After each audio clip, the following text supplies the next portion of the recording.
Buenos días, ¿cómo estáis? Bienvenidos al canal de nuevo. Continuamos con autores poco conocidos, o por lo menos no generalistas, y que tienen que ver que son grandes meditadores. En este caso es un científico, también matemático, psicólogo, lo que sea. Muchas cosas juntas, místico, filósofo, matemático, que estudió también psicología, que se llama Franklin Merrill Wolff.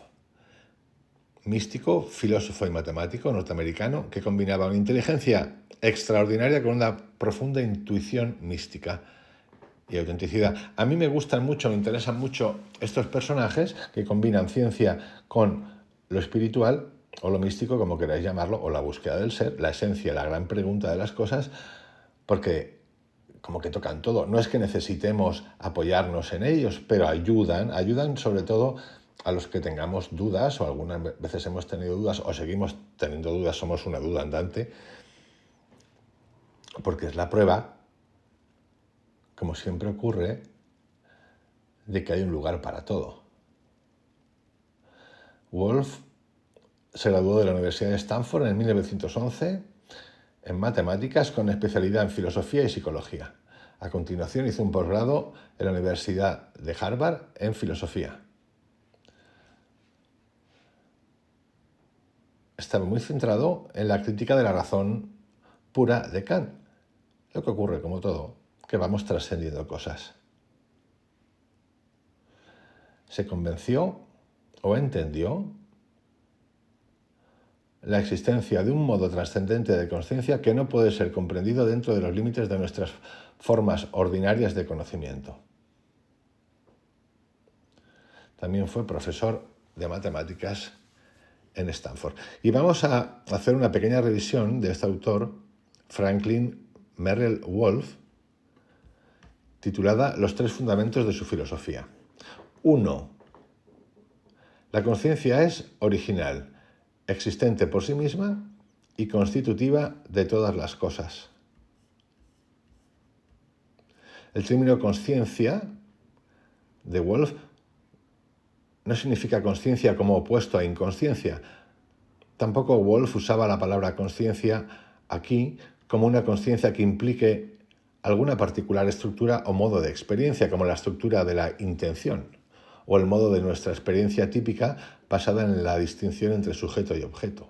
Más bien, el significado del término conciencia aquí es eso, que es la base primordial y la naturaleza esencial de todos los modos y formas de experiencia, tanto subjetivas como objetivas.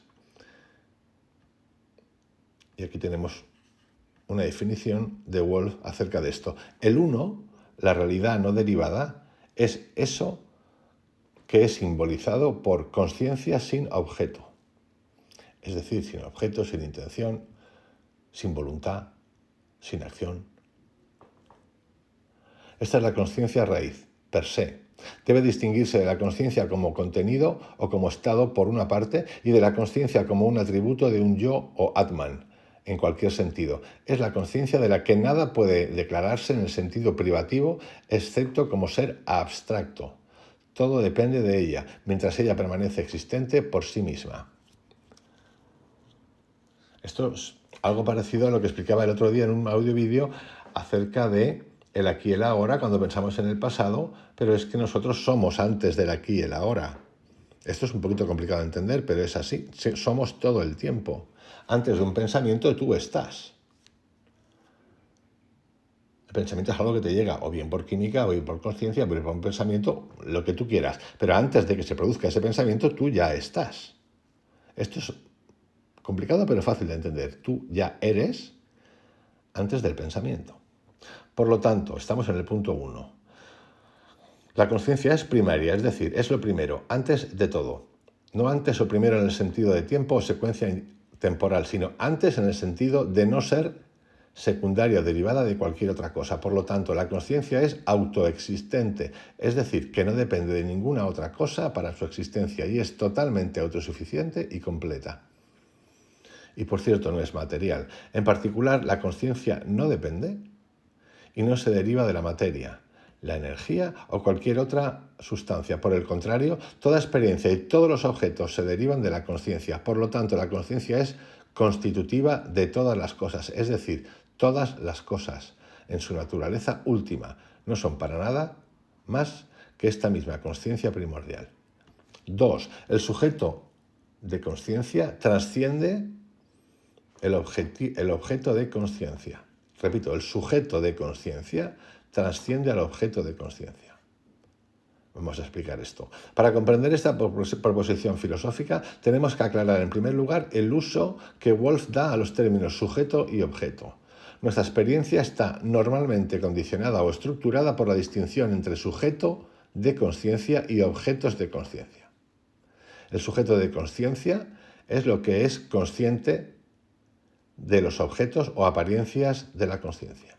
Los objetos de consciencia son estados diferentes o apariencias en la consciencia que van desde lo más concreto a lo más sutil. Un objeto concreto en la consciencia podría ser una percepción visual de una silla o una sensación de dolor en el pie. Un objeto de consciencia. Objetos más sutiles son apariencias en la consciencia como un pensamiento o un recuerdo, la intuición de algo o un estado de consciencia como una experiencia del mundo que está impregnada de un sutil sentido de felicidad. Eso es objeto. Es importante tener en cuenta que el término objeto, como es usado aquí por Wolff, incluye nuestros pensamientos, nuestros sentimientos y otras experiencias internas. Tales fenómenos internos son todavía objetos en la consciencia, tanto como lo son los fenómenos externos. Podéis llamarlo incluso percepciones, ver la realidad, lo que ocurre externamente e internamente, producto de una química, cuando es biológica. Aquí no estamos en la consciencia interior.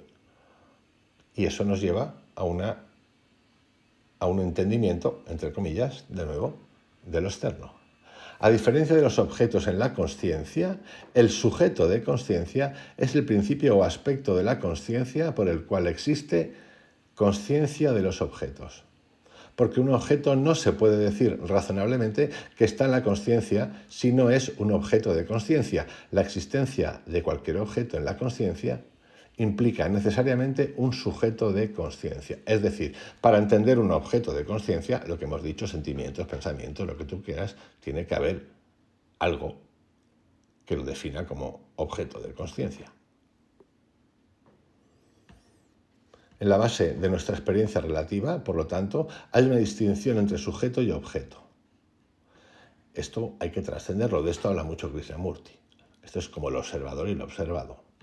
El segundo fundamento de la filosofía declara que el sujeto trasciende al objeto, es decir, que el principio o aspecto subjetivo de la consciencia es más fundamental para la consciencia que las apariencias objetivas de la consciencia.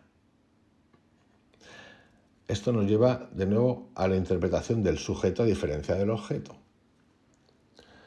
En el sujeto, nosotros, que está observando el objeto, la emoción, el sentimiento, el pensamiento, lo que te dé la gana, eso hemos de trascenderlo también. Esto es el estado de presencia, donde no hay pasado, donde no hay futuro. Nosotros somos antes incluso de un pensamiento. Antes incluso de que las neuronas emitan señales que traigan información. Antes.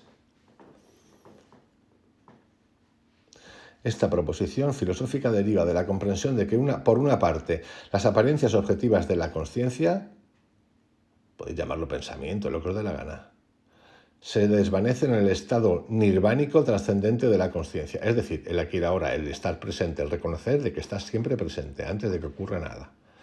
Mientras que, por otra parte, el principio subjetivo de la consciencia, es decir, la capacidad de la consciencia, es común tanto a los niveles relativos como a los niveles trascendentes de la consciencia. El principio subjetivo es, por lo tanto, trascendental, mientras que el principio objetivo no lo es. De nuevo, quedaros con esto. Nosotros somos antes de que ocurra un pensamiento. Esta parte es compleja, Pero hasta ese punto creo que podemos entenderlo fácilmente. Nosotros somos antes de que ocurra un pensamiento, antes de que ocurra una emoción, antes de que ocurra la química en el cuerpo. Nosotros somos, ya somos, siempre somos. Otra cosa que es la parte más compleja es ese somos. Y la parte final, el 3, hay 3, no 2, órganos de conocimiento. La percepción, la concepción y la introcepción. El tercer fundamento de la filosofía de Wolff es una afirmación de una tercera forma de conocimiento o de un tercer órgano de conocimiento. La filosofía secular en Occidente admite solo 2 modos de conocimiento, la percepción y la concepción. La percepción incluye todo el conocimiento sensorial que se deriva de ver, oír, sentir, oler y probar. La concepción incluye todo el conocimiento que obtenemos del pensamiento, memoria, imaginación y similares. De nuevo, la percepción viene a través del ver, oír, sentir, oler y probar, y la concepción, estas son maneras de conocer, la percepción y la concepción. Repito, la concepción es a través del ver, oír, sentir, oler y probar. La concepción incluye el conocimiento que tenemos a través del pensar, pensamiento, memoria, imaginación y similares. Si admitimos solo estas 2 formas de conocimiento, entonces nuestro conocimiento de la realidad está siempre limitado a nuestras especulaciones hipotéticas, ya que vienen producto de los sentimientos, de los sentidos del oído y de la memoria. Y conceptuales sobre lo que la realidad podría ser detrás de nuestras apariencias perspectivas. Si nos limitamos a la concepción y la percepción solamente, cualquier conocimiento definitivo y categórico de la realidad y la verdad no es posible y no hay forma racional de entender la posibilidad de realización mística o consciencia trascendental. Es decir, solo a través del ver, oír, sentir y probar y del pensamiento, memoria, imaginación no llegamos a otro, no salimos de ahí. No podemos llegar a un punto llamado espiritualidad mística o entender, por ejemplo, el tiempo y el espacio, trascender el tiempo y el espacio. Desde esos 2 lugares es imposible. El tercer fundamento, sin embargo, afirma la existencia de una tercera forma de conocimiento que Wolff llama introcepción. La capacidad introceptiva está normalmente latente o parcialmente latente, pero se puede activar parcial o totalmente mediante el esfuerzo intencional. Yo el esfuerzo lo quitaría. Espontáneamente o ambos. El esfuerzo, si es así como comenzamos, ha de acabar en una rendición, entrega total, trascender. Si la palabra rendición nos gusta mucho, trascender. Esto es lo que cuenta también David Hawkins. Negar, ira, negociar, depresión, trascender. Lo mismo. El tercer fundamento, sin embargo, afirma la existencia de una tercera forma de conocimiento, la introcepción. La capacidad introceptiva está normalmente latente o parcialmente latente, pero se puede activar parcial o totalmente, repito, mediante el esfuerzo intencional, que acabo de explicar lo que es, espontáneamente o ambos. Cuando se activa, la introcepción proporciona conocimiento inmediato y categórico que trasciende la distinción sujeto-objeto. Es decir, no es un conocimiento relacional de algo por algo más, sino un conocimiento a través de la entidad en el que solo hay conocimiento mismo que incluye y trasciende tanto el conocedor como lo conocido. El tercer fundamento, en resumen, afirma que, además de la capacidad de percepción y de concepción, también hay una capacidad que es la importante, por lo menos para mí lo es, que es la del conocimiento trascendental. Y si tenéis alguna motivación, ir hacia esa, aunque haya que trascenderla. Bueno, os dejo aquí con esta breve introducción acerca de este autor, Franklin Merrill Wolff, y sus 3 fundamentos filosóficos. Os envío un abrazo grande, que tengáis un excelente día. Hasta mañana.